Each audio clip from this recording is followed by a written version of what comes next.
மக்காவின் மாலை நேரம். சூரியன் தங்க நிறமாக வானத்தை நிறைத்துக் கொண்டிருந்த நேரம். மக்கா தெருக்கள் களைப்பின் நிசப்தத்தால் நிரம்பியிருந்தன. அந்த நேரத்தில் ஒரு மூதாட்டி நகரத்தின் புறப்பகுதியிலிருந்து ஒரு பாரமான மூட்டையை சுமந்து தடுமாறிக்கொண்டே வந்தாள். வயது அவளின் கால்களையும் தோள்களையும் பலவீனப்படுத்தி இருந்தாலும் அவள் விடாமுயற்சியுடன் நடந்து கொண்டிருந்தாள்.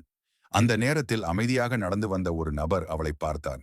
அவர் கனிவான பார்வையில் அவளின் துன்பமும் சோர்வும் அனைத்தையும் உணர்ந்தார். அவர் நிதானமாக அவளருகில் வந்து கூறினார், அம்மா, இது பாரமாக இருக்கும் போல நான் உதவலாமா? அவள் உடனே கையை தூக்கி வேண்டாம் என்ற செய்கையுடன் சொன்னாள். இல்லப்பா, நான் தானே தூக்கிக்கிறேன். இது என் வேலை.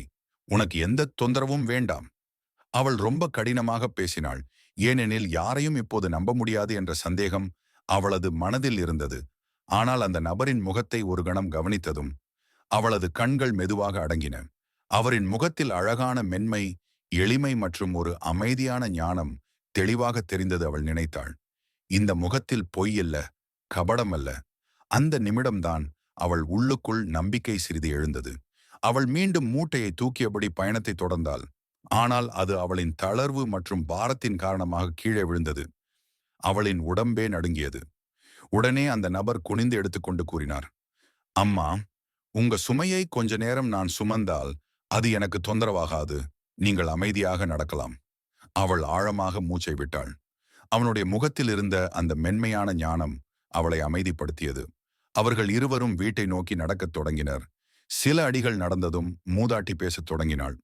அவளது மனதில் இருந்த கசப்பும் பயமும் வார்த்தைகளாய் வெளியேறின. இந்த ஊர்ல ஒருத்தன் இருக்கான். அந்த நபருடைய பெயர் முஹம்மது அப்படின்னு ஊரே சொல்லுது. அவன் எங்கள் வழக்கங்களையும் பண்டைய தெய்வங்களையும் கைவிடச் சொல்றானாம். ஏக இறைவனைத்தான் வணங்கணும்னு சொல்கிறான். அது எப்படி எங்க முன்னோர்கள் வணங்கிய தெய்வங்களை நாங்கள் வணங்காமல் இருக்க முடியும்? அவன் மக்களை ஏமாத்துறானாம். அவள் குறை சொன்னாள். மீண்டும் மீண்டும் குறை சொன்னாள்.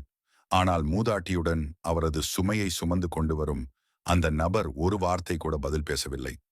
ஆழமான அமைதியில் அவள் சொல்லும் ஒவ்வொரு வார்த்தையையும் கேட்டார். அவனுடைய மென்மையான முகம் மாற்றமே இல்லாமல் இருந்தது.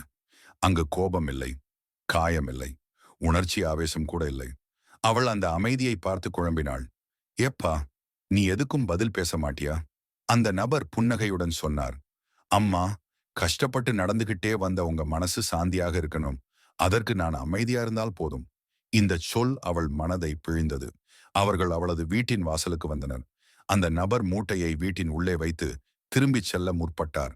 அந்த மூதாட்டி உடனே வீட்டிற்குள் சென்று சிறிது நாணயங்களை எடுத்து வந்து, இத வச்சுக்கோப்பா, நான் உனக்கு கட்டாயமா கூலி கொடுக்கணும்.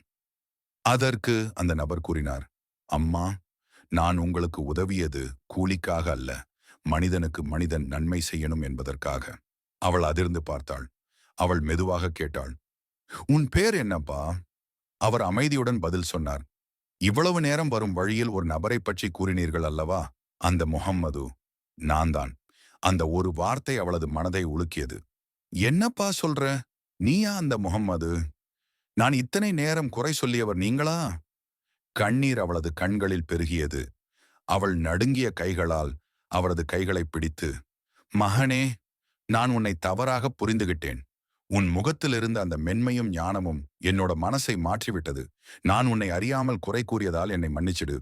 அப்போது நபிகள் நாயகம் ஸல்லல்லாஹு அலைஹி வஸல்லம் புன்னகையுடன் சொன்னார், அம்மா, நன்மையை பார்க்க ஒரு கணம் போதும், நீங்க நல்ல மனசு கொண்டவர் என்று கூறிய ரசூல் அந்த மூதாட்டியிடம் விடைபெற்று திரும்பி மெதுவாக நடந்து சென்றார்.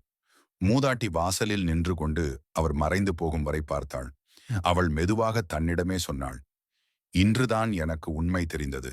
இப்படி முகமுள்ள குணம் கொண்ட ஒருவர் இந்த உலகத்துக்கு கடவுளின் அருளாகவே வந்திருக்க வேண்டும்.